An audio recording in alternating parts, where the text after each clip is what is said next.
Di dalam kasus-kasus kekerasan seksual, dalam perspektif viktimologi, pertama, itu seringkali terjadi di ruang-ruang private.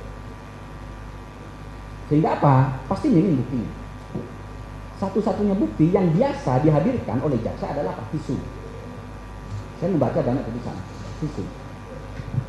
Tetapi kalau visum tidak ada, di mana? Nah, pertanyaan saya begini, visum tidak ada itu adalah terkait dengan tantangan yang lebih berat yang dihadapi jaksa untuk membuktikan. Saudara ahli tadi sudah menyinggung sebenarnya pentingnya dalam konteks 340 pembunuhan berencana untuk juga membuktikan motif, karena itu ada hubungannya dengan sikap batin, dan dari motif itu kita bisa mengukur seberapa jauh sikap batin si pelaku bisa bertindak secara emosional atau tidak. Ya, kalau saya lanjutkan. Okay.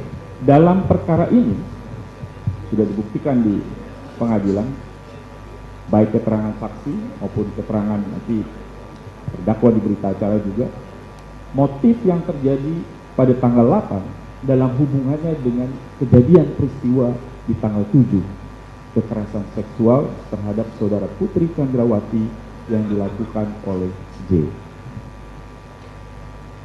Dalam kaitan dengan motif tersebut, saudara ahli bisa menjelaskan soal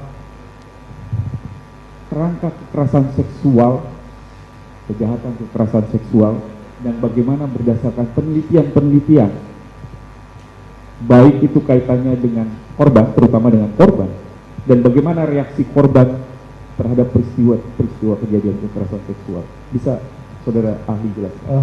Izin yang mulia, kalau kita membaca bukunya Prof. Andi Zainal Abidin, beliau almarhum Allah Masyilahu, kakaknya Prof. Andi Hamzah, hukum pidana 1 yang mulia, penelitian sinergatika, beliau menjelaskan bahwa motif itu menjadi penting dibuktikan karena menyangkut keputusan atau kehendak seseorang ketika memutuskan sesuatu.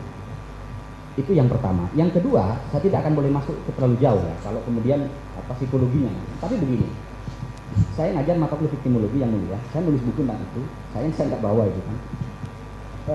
Di dalam kasus-kasus kekerasan seksual, dalam perspektif viktimologi, pertama, itu seringkali terjadi di ruang-ruang private. Sehingga apa? Pasti minim buktinya.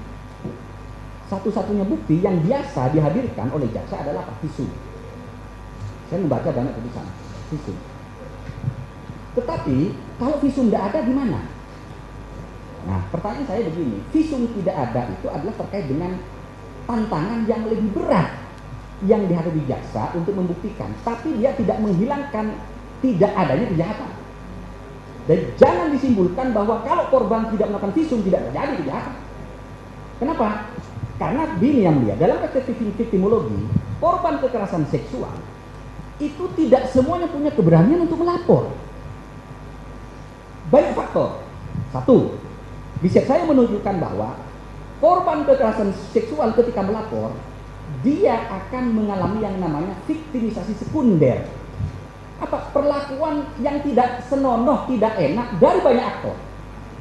Dari sistem peralihan pidana misalnya. Makanya salah satu contoh, mohon maaf, saya agak vulgar. Dalam kasus perkosaan misalnya, seringkali ditanyakan, saudara itu berapa kali diperkosa? 5 kali, Pak. Kalau 5 kali, itu bukan perkosaan. Yang pertama, perkosaan. Tapi yang kedua, yang kelima, suka sama suka. Saudara menikmati enggak? Itu pertanyaan-pertanyaan yang sifatnya menjadikan korban menjadi korban kedua kali karena pertanyaan yang tidak ramah. Maka kenapa muncul Perma yang mulia 2016 itu ya, tentang perlakuan yang baik terhadap perempuan. Nah, faktor yang lain, ada banyak faktor kenapa kemudian korban itu justru tidak melapor. Faktor yang apa? Budaya patriarkal.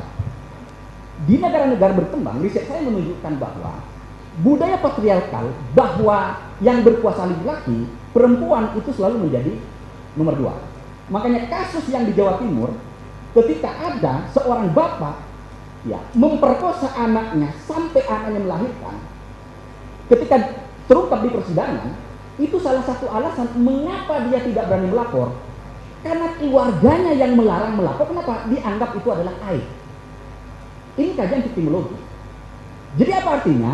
Tidak semua korban kekerasan seksual itu punya bravery, keberanian untuk melapor. Artinya apa? Betul bahwa kalau tidak ada visum itu kemudian menyulitkan pembuktian. Menyulitkan. tapi tidak menyatakan bahwa tidak akan tidak terjadi.